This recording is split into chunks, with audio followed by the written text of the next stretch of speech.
y los no tan jóvenes nos quedamos acá. Amén.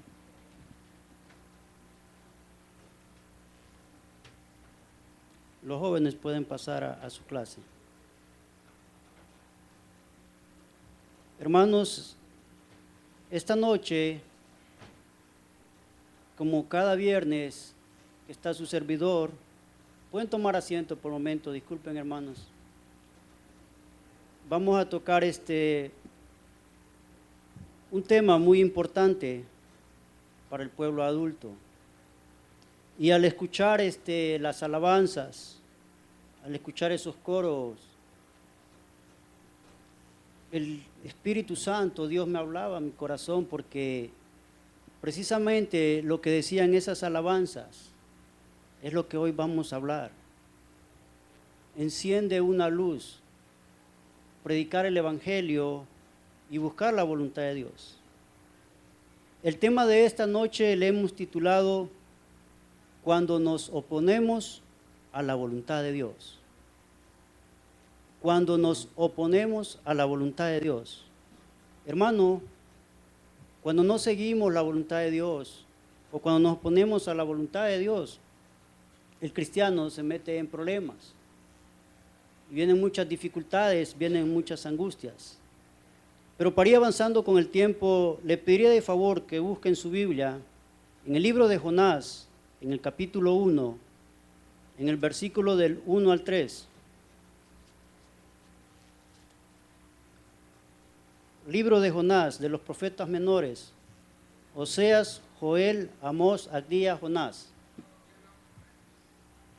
Cuando nos oponemos a la voluntad de Dios, conforme lo encuentre, le pido de favor que se ponga en pie un minuto más para mayor reverencia a la palabra de Dios. Libro de Jonás, capítulo 1.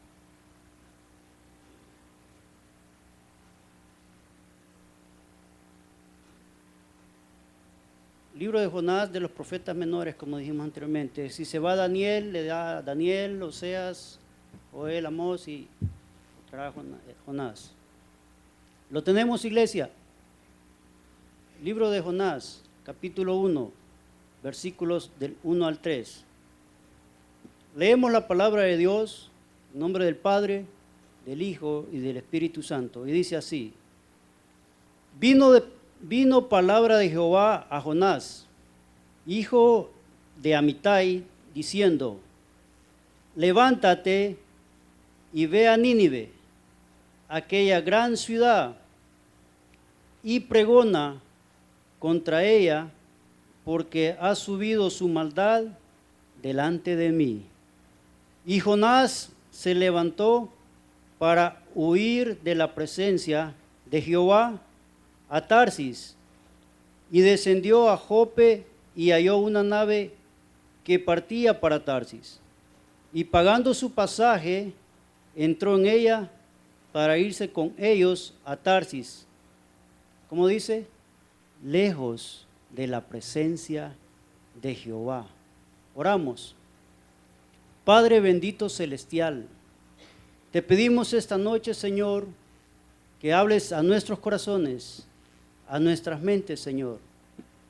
Espíritu Santo, te pido que tomes el control de mis labios, que tomes el control de mi mente, Señor, de mis pensamientos. Quiero ser un instrumento nada más, Señor, para poder llevar el mensaje de esta noche. Te pido por cada uno de mis hermanos que se encuentran acá presentes, Señor, para que puedan abrir sus corazones, sus mentes, sus pensamientos, Señor. Y que la palabra que esta noche traigamos, Señor, pueda caer, Señor, en buena semilla, en buena tierra, Señor, y que dé fruto al 100%. Te pedimos, Señor, que seas tú hablándonos esta noche, Señor, y no el hombre, Señor. Señor, te pedimos que entendamos cuál es tu voluntad en cada uno de nosotros. Y desde ya te pedimos perdón por nuestras transgresiones y por oponernos a tu voluntad, Señor. Gracias te damos, Señor, en el bendito y poderoso nombre de Jesucristo. Amén. Pueden sentarse, hermano. Cuando nos oponemos a la voluntad de Dios, hemos leído ahí un versículo bíblico. una historia bíblica muy conocida, muy famosa. Desde pequeño, desde que venimos de la escuela dominical, nos vienen cantando esa bonito coro, ¿va? Que Jonás no le hizo caso a la palabra de Dios y vino un gran pez y se lo tragó. Plucum, plucum, ¿va? O sea, desde pequeño venimos viendo esa historia. Y cuando muchos predicadores hablan de Jonás, se enfocan en lo que es la desobediencia de Jonás, y es cierto. Pero esta noche no tanto nos enfocaremos en lo que es la desobediencia de Jonás, sino en las actitudes que Jonás tuvo. Y en cada una de esas actitudes nos vamos a identificar con una o dos. Al momento de preparar este sermón, yo me identifiqué con una o dos de ellas, actitudes que tenemos como cristianos. Y pensaba ponerle al sermón el Jonás que llevo adentro. ¿Ven? Entonces, pero dije, no, mejor se oye mejor cuando nos oponemos a la voluntad de Dios. Entonces, sí vamos a hablar de la desobediencia de Jonás, pero más que todo lo vamos a identificar en las actitudes que tuvo Jonás. Vamos a entender esa narración bíblica que tanto hemos venido escuchando desde que éramos niños. Pero para irnos un poco a la introducción del sermón esta noche, primeramente vamos a entender qué era Nínive. Nínive es la ciudad a la cual Dios le había encomendado a Jonás que fuera a predicar el evangelio. Nínive, hermanos, era la capital del imperio asirio en aquellos momentos. Era una gran metrópolis, como decir Nueva York ahora. Algunos teólogos ya saben de esta historia, pero se la vamos a contar.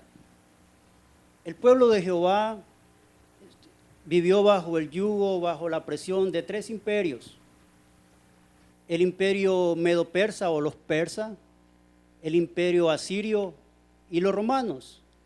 Pero ningún imperio fue tan cruel como ellos, como los asirios. Entonces a Jonás le encomendaron que fuera a predicarle a los enemigos. Nínive se encuentra en lo que actualmente es Irak, o sea, Mesopotamia. Entonces, ese era Nínive. Y a ese lugar lo mandó Dios a Jonás. Pero fíjense que los asirios eran conocidos por ser crueles.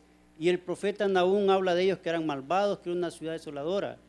Fíjense que los asirios les cortaban las cabezas a sus enemigos. Y dice que torturaban a sus prisioneros. Era una nación malvada. Eso era Nínive, es como manera de introducción. Pero leímos ya el versículo del 1 al 3 de Jonás y vamos a ver algunos de los puntos claves, de los aspectos importantes. Leamos el 1.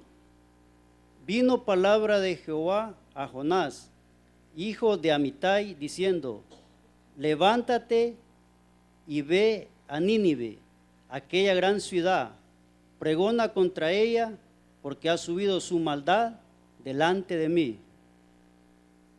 Punto número 1, el llamado de Dios para Jonás. Dios le llamó a Jonás con un propósito muy especial, que era anunciar el mensaje de salvación a una gran ciudad que abundaba la maldad. Pero si usted leyó junto conmigo, hay una palabra ahí que me interesó mucho: pregona. ¿Qué es pregonar? Anunciar. Lo busqué en el diccionario bíblico, dice anunciar con voz alta el mensaje de Dios. Entonces Dios le encomendó a Jonás que fuera un pregonero. ¿Qué es un pregonero? Es un enviado, un mensajero oficial de Dios a anunciar las buenas nuevas de salvación. Un pregonero es un mensajero oficial. O sea que Jonás estaba siendo enviado como un mensajero a hablar a Nínive. Cuando predicamos la palabra de Dios, cuando los predicadores o usted le habla a su compañero de trabajo, a su vecino, usted está siendo un mensajero oficial de Dios. ¿Sí me entiende? El llamado de Jonás a ser un pregonero del evangelio. Y ese mismo llamado de Jonás tenemos cada uno de nosotros. Y conforme a la palabra de Dios vamos a ir viendo que, igual que Jonás, a veces rehusamos. Número 1, el llamado. Pero sigamos aquí leyendo el 3. Y Jonás se levantó para huir de la presencia de Jehová a Tarsis, y descendió a Jope y halló una nave que partía para Tarsis, y pagando su pasaje, entró en ella para irse con ellos a Tarsis, lejos de la presencia de Jehová. Jonás huyó de la presencia de Dios, la desobediencia. Y muchos hacen muy énfasis en la desobediencia de Jonás, pero tuvo algunas cosas más.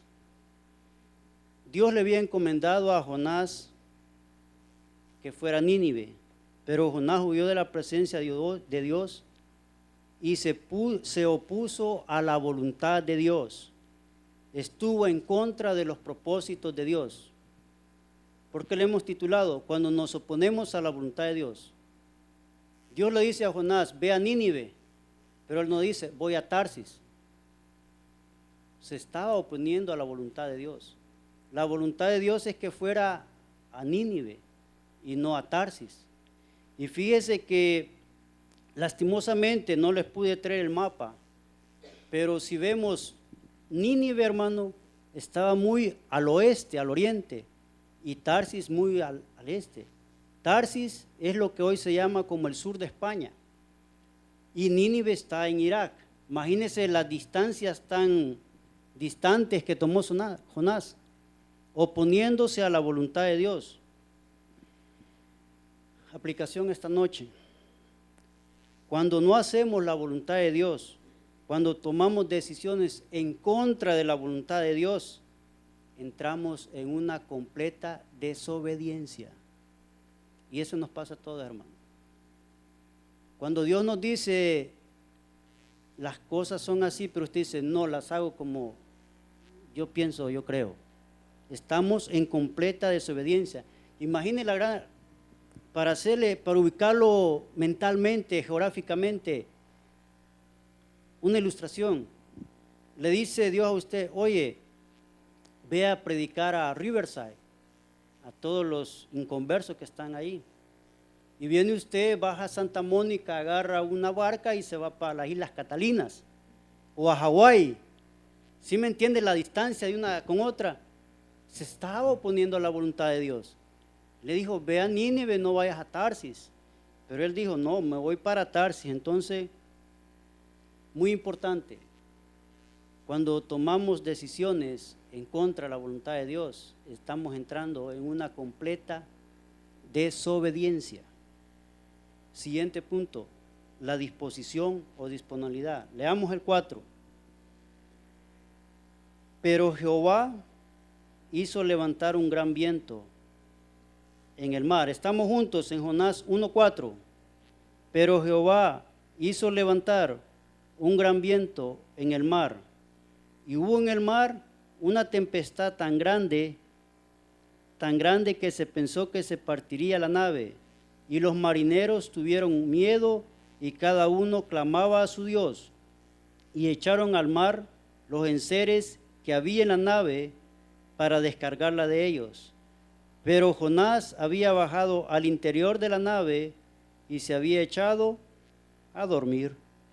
Y el patrón de la nave se le acercó y le dijo, ¿qué tienes, dormilón? Levántate y clama a tu Dios. Quizá Él tendrá compasión de nosotros y no pereceremos. Del 4 al 6. ¿Qué tienes, dormilón? No, Jonás, Dios le había encomendado que fuera a Nínive. Él agarró la barca y se echó a dormir, hermanos. ¿Sabe cómo se llama eso? Indisposición. Cuando hay disposición en el corazón del cristiano, las cosas son diferentes. Cuando hay una disposición de buscar a Dios, todo es diferente. Jonás estaba profundamente dormido en la bodega del barco, tal vez por la fatiga, el cansancio, la presión del momento, por muchas cosas. Esto nos muestra la condición espiritual del profeta. que en vez de buscar a Dios, estaba dormido. Imagínense. ¿Qué nos deja esto, hermano? ¿Cuál es la aplicación? Cuando no hay disposición en el cristiano, hermano, como iglesia se vuelve un poco difícil llevar a cabo los propósitos y la voluntad de Dios, porque no hay una disposición del creyente. Y al momento de leer y estudiar este bosquejo, se me vino el recuerdo, hermanos, de antemanos, de parte de la directiva y de la iglesia, gracias a los hermanos que hicieron posible la campaña. Un pequeño paréntesis, hermano. Fíjense que el domingo tuvimos el evento y el servicio era a las 10, pero había que estar acá a las 8. Y cuando uno ve la disposición en el cristiano, en el creyente, hermano, llamándome a las 7, 7:30, yo todavía levantándome para venir a levantar todo el equipo. ¿Qué me deja en eso? Disposición, disponibilidad. Y fíjese que, se lo voy a ser sincero, como a eso de los 9, el Señor me partió el corazón al ver unos moviendo sillas, otros mesas, las hermanas poniendo la cocina, unas trayendo pan, otras haciendo el café, y todos decían, como hormiguitas, como hormiguitas. Dije, Señor, gracias por la congregación que nos has dado, gracias por la disponibilidad, porque el cambio de mente, la transformación no la podemos hacer los predicadores, la hace Jesucristo, el Espíritu Santo. Entonces, al ver esos hermanos, digo yo, sí hay disposición. Bueno, y vieron unos como Jonás que se quedaron dormidos. También, entonces, cuando hay una verdadera disposición, hermano, cuando el esposo, la esposa tiene disposición de sacar adelante el hogar, todo es diferente. Pero cuando uno nomás hace toda la tarea y el otro no, se rema contra corriente, hermano. Es más difícil. ¿Sí me entiende lo que es remar contra corriente? Usted va remando, pero el otro nomás lo está viendo. No, ni siquiera empuja. Entonces, la disposición del cristiano, hermano, eso es muy importante. Y al ver estos hermanos gozosos y todos, y fíjese que hace como 2, 3 años, cuando habían estos tipos de eventos, llamábamos a la congregación y solo veníamos 2, 1, a veces 3. Y se hacía tan difícil la cosa y hasta nos peleamos que cómo va esto, y pasamos hasta 2 horas queriendo armar ese canopio y no podíamos. Y ahora como en 45 minutos lo hicimos, todos aportando su parte. Disponibilidad, disposición del cristiano. Cuando hay disposición del cristiano, para los pastores, para la iglesia, las cosas son más fáciles, porque todos aportan su parte, hermano. Entonces, eso nos deja la enseñanza de Jonás. Jonás no tenía disposición en ese momento. En vez de irse a cumplir la comisión que Dios le había dejado, se puso a dormir mejor en el barco, en la bodega del barco. Entonces, sigamos ahí adelante. Hoy le vamos hasta el 10. Y aquellos, vamos, Jonás, del 10 al 15. Y aquellos hombres, dice, y aquellos hombres temieron de sobremanera y le dijeron, ¿por qué has hecho esto? Porque ellos sabían que huía de la presencia de Jehová, pues él se lo había declarado. Y el 11 le dijeron, ¿qué haremos contigo para que el mar se nos aquiete? Porque el mar se iba embraveciendo más y más y más. Y el 12, y él le respondió, tomadme, echadme al mar, y el mar se nos aquietará, porque yo sé que por mi causa ha venido esta gran tempestad sobre vosotros. Y el 13, y aquellos hombres trabajaron para hacer volver la nave a tierra, mas no pudieron, porque el mar se iba embraveciendo más y más contra ellos. Entonces clamaron a Jehová y dijeron, te rogamos ahora, Jehová, que no perezcamos nosotros por la vida de este hombre, ni pongas sobre nosotros la sangre inocente, porque tú, Jehová, has hecho como has querido. Y tomaron a Jonás y lo echaron al mar, y el mar se aquietó de su furor. Como quiere decir, le dijeron al agua pato. Dice, tomadme y echadme, porque por mi causa. Jonás entendió y reconoció de inmediato, reconoció que su desobediencia había puesto en peligro a sus compañeros de viaje y que todos podían morir. Y por esa razón pidió que los echaran al mar para calmar la tempestad. Cuando reconocemos nuestra desobediencia, y eso es muy importante, cuando reconocemos que no hemos hecho la voluntad de Dios. Jonás dice, échenme al mar por mi causa. Por mi causa está pasando esta tempestad. Entonces, por esa razón, lo echaron al mar. Cuando usted reconoce, hermano, su desobediencia ante Dios, no ante el pastor, no ante la iglesia, sino que ante Dios, Dios lo toma de su mano. Es muy importante reconocer cuando estamos en contra de la voluntad de Dios. Jonás reconoció inmediato su obediencia y él sabía que él era el culpable de todo lo que estaba pasando, la tempestad y todas las demás cosas. Y mire lo que dice el 16. Y temieron aquellos hombres a Jehová, y con gran temor ofrecieron sacrificio a Jehová e hicieron votos. Para los que aman a Dios, todas las cosas le ayudan para bien. Jonás pasó por esa dificultad, pero esos hombres, esa noche, ese día, conocieron de Dios. Y dice que temieron a aquellos hombres a Jehová con gran temor y ofrecieron sacrificio a Jehová, hicieron votos. Si usted lee la historia anteriormente, ellos adoraban a sus ídolos. Pero cuando ellos vieron el problema de Jonás, cuando vieron la tempestad, cuando vieron al mar embravecido, su corazón se cambió, hubo un verdadero arrepentimiento. Y ellos fueron hombres que se dedicaron a Dios. Pero vamos más adelante, el 15. Pero Jehová tenía preparado un gran pez que tragase a Jonás, y estuvo Jonás en el vientre del pez 3 días y 3 noches. Los métodos que Dios utiliza para hacernos cumplir su voluntad. Dios usó un pez a Jonás, porque más adelante dice que el pez lo llevó a tierra. Hermano, Dios utilizó un pez para Jonás, pero para transportarlo y llevarlo a tierra. Pero la pregunta es, ¿qué método utilizó Dios para traerte a la iglesia? ¿O qué métodos está usando o va a usar Dios para cumplir tu voluntad? ¿Sí me entiende? Y esta noche quisiera hablar a cada uno de los hermanos de la congregación, porque todos tenemos un llamado a servir, a evangelizar.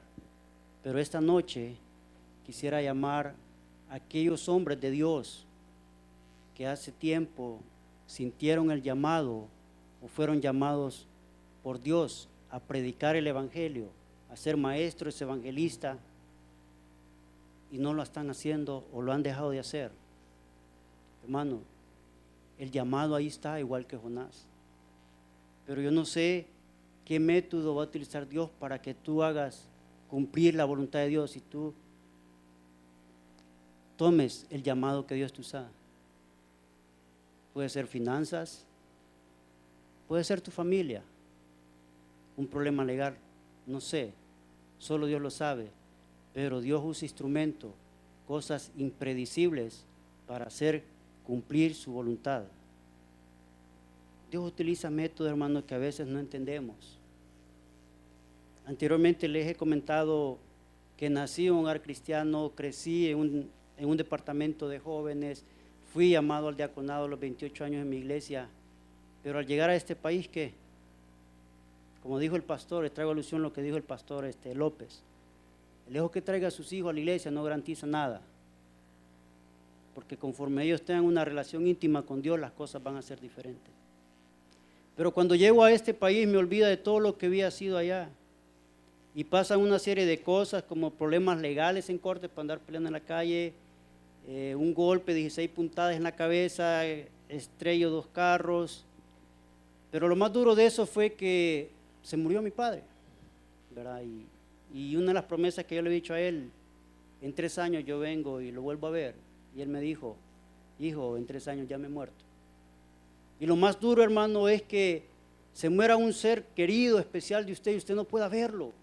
No puede hacer nada por estar con él. Eso es lo más cruel. Y yo entré en una depresión por una semana y solamente me levantaba a comer y a botar las botellas y le decía, Señor, ¿qué quieres hablarme con esto?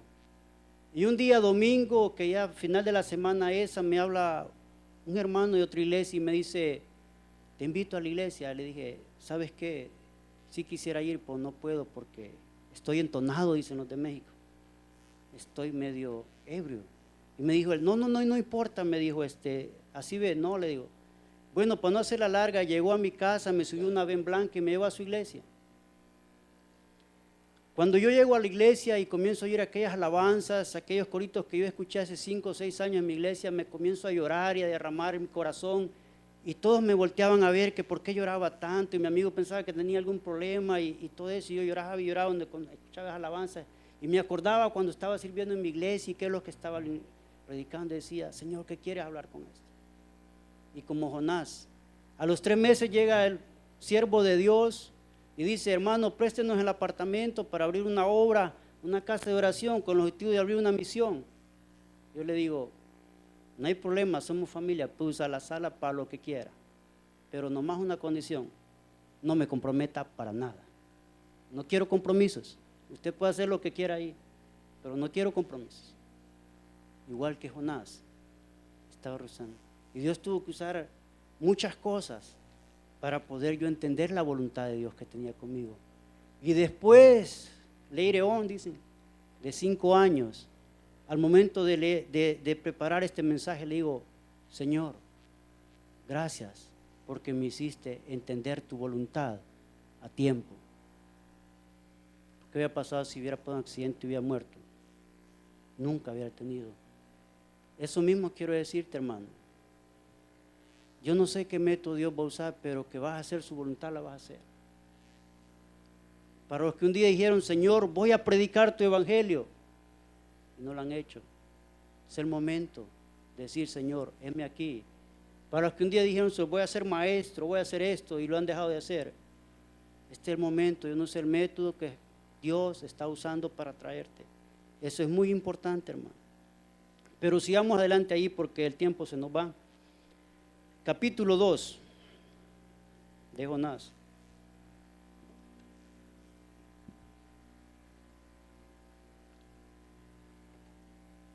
Lo tenemos, hermano. Vamos a leer del 1 al 4. Entonces oró Jonás a Jehová su Dios desde el vientre del pez y dijo, invoqué en mi angustia a Jehová y él me oyó. Desde el seno del Seol clamé y me oí y mi voz oíste. Me echaste a lo profundo en medio de los mares y me rodeó la corriente. Todas tus ondas y tus olas pasaron sobre mí. Y el 4, entonces dije, desechado soy delante de tus ojos. Vamos allí al 7, ahí mismo, 2:7. Cuando mi alma desfallecía en mí, me acordé de Jehová y mi oración llegó hasta ti en tu santo templo. Los que siguen vanidades ilusorias, su misericordia abandonan. Mas yo con voz de alabanza te ofreceré sacrificios. Pagaré lo que prometí. La salvación es de Jehová. La oración de Jonás. Mire lo que dice. Invoqué en mi angustia a Jehová y él me oyó desde el Seol. Algunos dicen, algunas traducciones dicen del sepulcro. desde el seno del Seol clamé. La oración del cristiano muy importante. Dios nunca da la espalda a un corazón verdaderamente arrepentido, aunque fuese de un hombre que trató de huir su presencia. Hermano, yo no sé cuántas veces tú has tenido que huir de la presencia de Dios, pero Dios escucha tu oración siempre. Entonces, ¿cuál es la aplicación o la enseñanza que me deja estos versículos? Hermano, ¿para qué esperar estar en dificultades para orar? Es que a veces cuando las cosas van bien se nos olvida orar. Pero cuando tenemos la haba hasta el cuello, Señor, ayúdame. No esperemos tener el agua hasta el cuello para clamar a Dios y estar en constante comunicación con Él. Jonás huyó a la presencia de Dios, pero hasta que estuvo en el peso, que estuvo metido, hundido su agua hasta el cuello, comenzó a clamar a Dios. Igualmente nosotros como cristianos, hasta que tenemos los problemas ya muy difíciles, muy grandes, imposibles de resolver, entonces le decimos, Señor, apiádate de mí. Señor, si te prometí ir a evangelizar, pero ayúdame con eso, te prometo que lo voy a hacer. Te prometo que te voy a servir, pero ayúdame. Es lo mismo que hizo Jonás, te voy a prometer lo que cumplí, le dijo, pero quiero la salvación. Cuando una iglesia ora unida, cuando una iglesia intercede unida, es una iglesia victoriosa.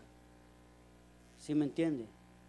Cuando todos comenzamos a orar unánimes y a clamar a Jehová, antes que venga la angustia, entonces comencemos a ser una iglesia victoriosa. Eso es muy importante. La oración de Jonás, una oración de arrepentimiento, una oración donde él pide ayuda a Dios. Pero un punto más, las oportunidades que nos da Dios. Vámonos ahí al capítulo 3. Capítulo 3 de Jonás.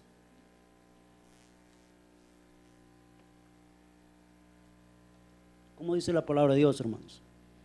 Vino palabra de Jehová por segunda vez a Jonás diciendo, levántate y ve a Nínive, aquella gran ciudad, y proclama en ella el mensaje que yo te diré. Y se levantó Jonás y fue a Nínive, conforme a la palabra de Jehová. Y era Nínive ciudad grande en extremo, de 3 días de camino. Algo que me llamó la atención aquí muy importante es, vino la palabra de Jehová por segunda vez a Jonás. La pregunta es, ¿se merecía Jonás una segunda oportunidad para llevar a cabo la comisión? ¿Se merecía Jonás que Dios le diera otra oportunidad? Dios, hermano, nuestro Dios es el Dios de las oportunidades. Él está dispuesto no a darte una, sino una segunda, sino muchas oportunidades, siempre y cuando hagamos su voluntad. Allá afuera en el mundo, en los trabajos, he tenido la oportunidad de trabajar en mi país para compañías transnacionales. Un error y está despedido. Un faltante en la caja y un warning. Hace poco a estos señores en México se le escapó este hombre, ¿me entiende? Y por causa de eso, del error que tuvieron algunos, muchos fueron despedidos. El hombre no perdona una falla. A veces el hombre no te perdona un error. Pero Dios es el Dios de las oportunidades. Dios está dispuesto a darte una, segunda, tercera y cuarta oportunidad, siempre y cuando tú hagas tu voluntad. Ejemplo bíblico, Adán, David y Pedro. Adán fue puesto en el Edén para que cuidara del huerto del Edén y que viviera bajo la presencia de Dios y en completa obediencia a su Creador. ¿Pero qué hizo? Pecó. Por la causa de la mujer, le echó la culpa a la mujer y la mujer a la serpiente, nadie se hacía culpable. pero Adán pecó. Pero dijo Dios, Adán, Eva, pecaron, entonces los voy a eliminar. No, Dios les dio una segunda oportunidad. David, todos conocemos la historia que David salió al balcón a ver a una mujer casada, a Betsabé. Y no solamente la vio, sino que pidió que la trajeran y adulteró, fornicó con ella. Todos conocen la historia. ¿Acaso Dios por ese pecado que hizo David, dijo David, hasta aquí han llegado tus días o aquí termina tu reino? No, sí murió ese niño, porque no era la voluntad de Dios. Sí murió, pero después le dio otro que se llamó Salomón. Una segunda oportunidad, David. ¿Sí me entiende? Dios es el Dios de las oportunidades. Y así como ese mismo Dios le la dio a David, se la dio a Jonás, para que él volviera a cumplir la comisión que le han dado. A Pedro, hermanos. Si Pedro negó 3 veces a Dios, a Cristo. Pedro negó 3 veces a Jesucristo, es de los que sacaba rápido el machete, pero por eso lo condenó Dios. No, le dio una segunda oportunidad. Y en las cartas de Pedro vemos a un apóstol Pedro que habla de la misericordia, del amor de Dios, un hombre transformado, porque Dios es grande en su misericordia, Dios de las oportunidades. Y ese mismo Dios te puede dar a ti una segunda, tercera, cuarta oportunidad. Requisito número 1, tienes que hacer su voluntad. ¿Sí me entiende? Las oportunidades de Dios. Pero vemos cómo a Jonás le da una segunda oportunidad, pero vemos un aspecto más. Sigamos allá adelante. Jonás el 3, del 4 al 10. Y comenzó Jonás a entrar, lo tenemos, hermano, Jonás 3, 4. Y comenzó Jonás a entrar por la ciudad, camino de un día, y predicaba diciendo, de aquí en 40 días Nínive será destruida. Y los hombres de Nínive creyeron a Dios y proclamaron ayuno y se vistieron de cilicio, desde el mayor hasta el menor de ellos.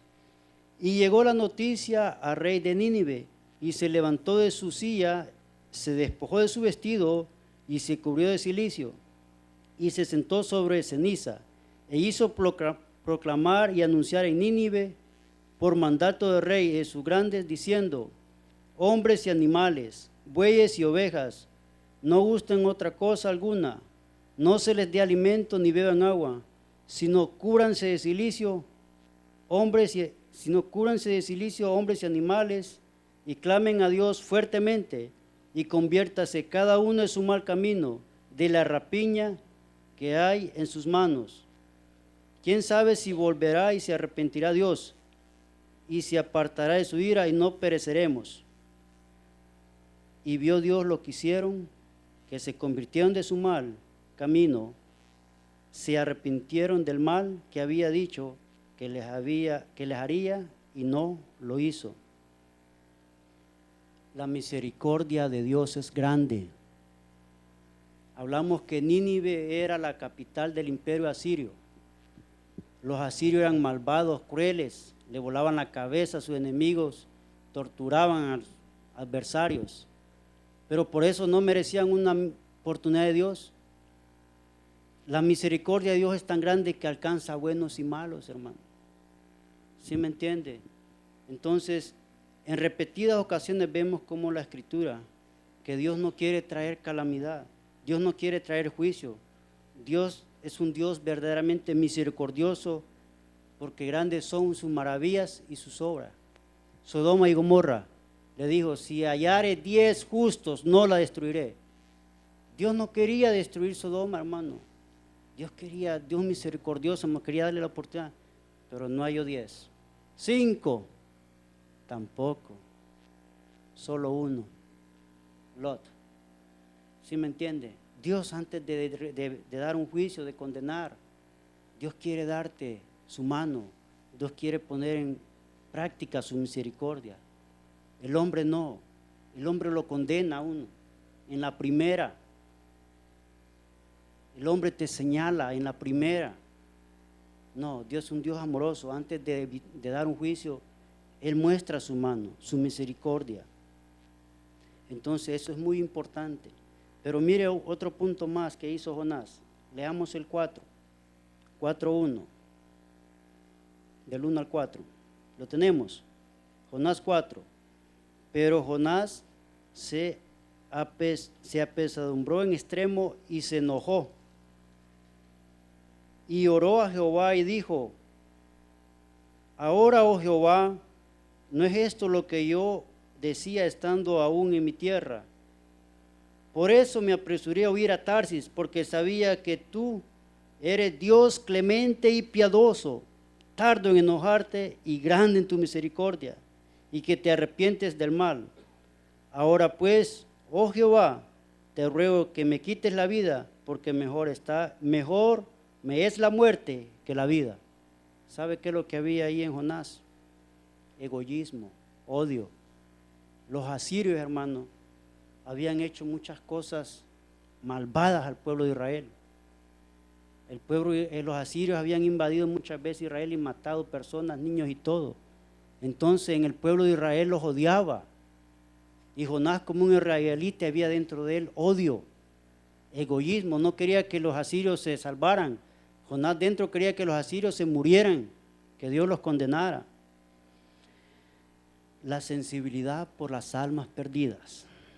Jonás no tuvo sensibilidad por las almas perdidas. La voluntad de Dios, el perdón y la salvación de las almas perdidas es algo muy importante en el cristiano. Jonás no quería que los asirios se salvaran, que no se morían. Pero Dios quiere salvación para su pueblo, para cada uno. Jonás no tuvo sensibilidad. Ahora lo aplicamos aquí, hermanos. ¿Por qué la iglesia del Señor ha dejado de evangelizar? ¿Por qué la iglesia del Señor ha perdido esa sensibilidad, ese amor por las almas perdidas? Porque no hay ese amor para que se convierta. Hermanos, iglesia del Tabernáculo Bíblico Valle de San Fernando. ¿Cuántos asirios hay allá afuera que están esperando que como Jonás vayan y le hablemos de Dios? 1 millón, 2 millones. En el Valle de San Fernando hay más de 5 millones de latinos, solo en el Valle de San Fernando, sin ver Los Ángeles, sin ver.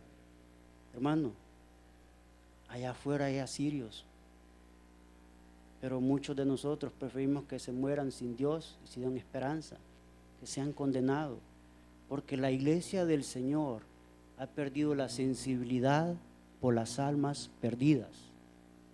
Y al escuchar esta alabanza que dice, gracias, ¿me entiende? Enciende una luz. ¿Quién les anunciará? Hermosos son los pies de los que adoran su Dios. Sí cantamos la alabanza juntos. Esa alabanza está diciendo claramente lo que yo quiero explicarle esta noche. ¿Me entiende? Cuando haya una verdadera sentir por su vecino, si usted no puede evangelizar los domingos, está bien, hermano. Sé que estamos ocupados. Es el punto número 1 en este país. Mucha ocupación. Pero comiéncele hablando a su vecino, a su amigo, a su compañero de trabajo. No deje que ese asirio que tiene en el trabajo se vaya a perder sin Dios y sin esperanza. Háblele de Dios. Igualmente dice que Jonás se enojó. Jonás sentía odio, dijo, y oró a Jehová y dijo, oh Jehová, no es lo que esto decía, que estando aún en mi tierra, por eso me apresuré a ir a Tarsis, porque sabía que tú eres Dios clemente y piadoso, tardo en enojarte y de grande tu misericordia, y te arrepientes del mal. Jonás quería que los asirios se murieran, que perdieran la salvación, pero Dios no, porque la misericordia de Dios es grande. Vamos adelante, otro punto más, hablando del amor y la misericordia de Dios. Jonás 4, del 6 al 11. Y preparó, lo tenemos, Jonás 4, 6. Y preparó Jehová Dios una calabacera, la cual creció sobre Jonás para que hiciese sombra sobre su cabeza y librase de su malestar. Y Jonás se alegró grandemente por la calabacera. Pero al venir el alba y el día siguiente, Dios preparó un gusano, el cual hirió la calabacera y se secó. Y aconteció que al salir el sol, preparó Dios un recio viento solano, y el sol hirió a Jonás en la cabeza, y se desmayaba y deseaba la muerte, diciendo: mejor sería para mí la muerte que la vida. Entonces dijo Dios a Jonás: tanto te enojas por la calabacera. Y él respondió: mucho me enojo hasta la muerte. Y dijo Jehová: ¿tuviste tú lástima de la calabacera en la cual no trabajaste, ni tú la hiciste crecer, que en espacio de una noche nació y en espacio de otra noche pereció? Y el 11, lo más importante: y no tendré yo piedad de Nínive, aquella gran ciudad donde hay más de 120,000 personas que no saben discernir entre su mano derecha y su mano izquierda, y muchos animales. La misericordia de Dios es grande. Jonás no se compadeció de Nínive, el hombre no se compadece, pero Dios sí. Perdonó a los de Nínive porque Él ama la misericordia y no el juicio. Dios es un amor grande, un Dios amoroso. Dice que la paga del pecado es la muerte, pero la dádiva de Dios es la vida eterna. El hermano Jonás no se sabía ese versículo. La paga del pecado es la muerte, dijo, que se mueran los de Nínive, los asirios, malos, no han matado a un niño. Pero Dios dijo: no, Jonás, la paga del pecado es muerte, pero la dádiva de Dios es vida eterna. Y eso es lo que Él quería. Y manera de ir concluyendo, porque parece que ya huele a pupusa. Hermanos, cuando nos oponemos a la voluntad de Dios, perdemos la dirección de Dios y tomamos la barca errada o equivocada. Cuando nos oponemos a la voluntad de Dios, nos embarcamos en decisiones que nos traen consecuencias nefastas. Y resultado de eso vienen las aflicciones y las angustias. Y con esto concluyo. Jonás fue un gran predicador, un evangelista, de los primeros evangelistas. ¿Cuántas personas ganó en un día? 120,000. Y los grandes teólogos, como son más profundos, dicen 175,000, lo que sea, pero fue más de 100,000. Jonás fue un gran predicador, un gran evangelista, un profeta de Dios, un hombre de Dios que usó como instrumento para llevar la salvación a los asirios. Pero era un rebelde. ¿Sí me entiende? Hermano, ¿cuántas veces he escuchado en las congregaciones, no en esta y otra: este hermano no cambia, es un gran rebelde? RBD, dice el pastor. Hermano, y me incluyo, ¿cuántos rebeldes habremos esta noche? Se lo digo porque el pastor cada vez me dice: no sea rebelde, elige a las 5 y viene a las 7. ¿Me entiende? ¿Cuántos rebeldes habemos sido o estaremos esta noche aquí? Pero a ese rebelde anda buscando Dios para usarlos como instrumentos de Dios, para llevar la salvación a otros, para que otros conozcan de Cristo. Que el Señor les bendiga.